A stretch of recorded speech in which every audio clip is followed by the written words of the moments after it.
Terima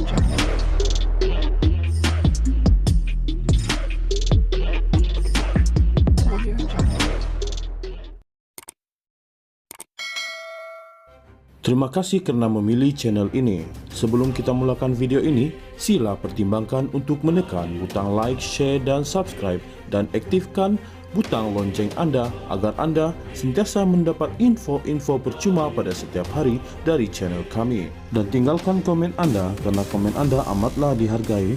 Terima kasih. Mahkamah Tinggi diberitahu hari ini, wang termasuk dalam mata wang asing yang diterima Ahmad Zahid Hamidi daripada Ultra Kirana Sendirian Berhad UKSB adalah dalam kapasitinya menjalankan tugas awam sebagai menteri. Timbalan Pendakwa Raya Abdul Malik Ayub berkata, Zahid sebagai Menteri Dalam Negeri menerima wang itu untuk dirinya sendiri. Walaupun pihak pembelaan mengatakan wang itu ialah sumbangan politik, ia tidak dibayar kepada parti politiknya, katanya. Pada masa wang itu diterima, antara 2014 dan 2018, Zahid juga memegang jawatan sebagai Naib Presiden UMNO dan pemangku timbalan Presiden UMNO. Malik berkata UKSB tidak pernah memasukkan wang itu ke dalam akaun UMNO maupun mendapatkan risit pembayaran. Tertuduh juga tidak menolak atau meminta wang itu diambil pergi ketika diserahkan kepadanya, katanya dalam hujah pada penutupan kes pendakwaan.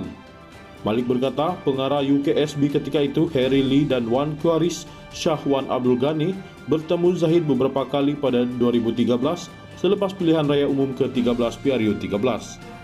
Perbincangan bermula dengan perniagaan UKSB dan kemudiannya mengenai politik. Tertuduh menyatakan dia memerlukan bantuan daripada mereka, katanya. Sebagai contoh, katanya, Zahid mencadangkan dia memerlukan wang tunai dalam mata wang dolar Singapura. Katanya, Lee dan Wan Qaris yang memutuskan untuk membayar 200,000 Singapura dolar, 300,000 Singapura dolar dan 520,000 Singapura dolar kepada Zahid setiap bulan.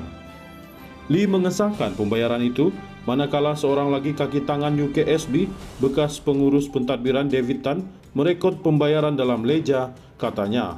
Malik berkata biasanya Lee dan Wan Qaris yang menghantar wang itu ke rumah Zahid di Country Heights Kajang atau di kediaman rasmi Timbalan Perdana Menteri di Putrajaya selepas 10 malam. Saksi-saksi ini bercakap benar kerana pertemuan itu memang berlangsung, katanya sambil menambah, Lee, Tan dan Wan Qaris ialah saksi yang boleh dipercayai. Katanya pihak pembelaan menggelar ketiga-tiga mereka sebagai rakan Subahat, tetapi keterangan mereka boleh diterima di bawah Akta Suruhanjaya Pencegahan Rasuah Malaysia SPRM. Mereka boleh dipercayai dan boleh diharap. Mereka menjawab semua soalan dengan jujur dan terus terang, katanya sambil menambah, jika terdapat sebarang percanggahan dalam keterangan mereka sekalipun, ia adalah kecil dan tidak material.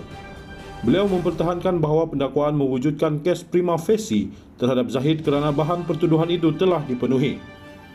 Zahid, ahli Parlimen Bagan Datuk, berdepan 33 pertuduhan menerima rasuah berjumlah 13.5 juta Singapura dolar daripada UKSB sebagai Menteri Dalam Negeri ketika itu untuk menyambung kontrak firma itu sebagai pengendali pusat sehenti di China dan sistem visa asing VLN serta mengekalkan perjanjian kontrak untuk pembekalan sistem bersepadu VLN. Dia yang juga Presiden UMNO didakwa atas 7 lagi pertuduhan memperoleh untuk dirinya sendiri 1.15 juta Singapura dolar, RM3 juta 15,000 franc Swiss dan 15,000 US dolar daripada syarikat yang sama berhubung tugas rasminya. Dia didakwa melakukan semua kesalahan itu di Sri Satria di Persin 16 Putrajaya dan di Country Heights Kajang antara Oktober 2014 dan Mac 2018. Perbicaraan di hadapan Hakim Yazid Mustafa bersambung.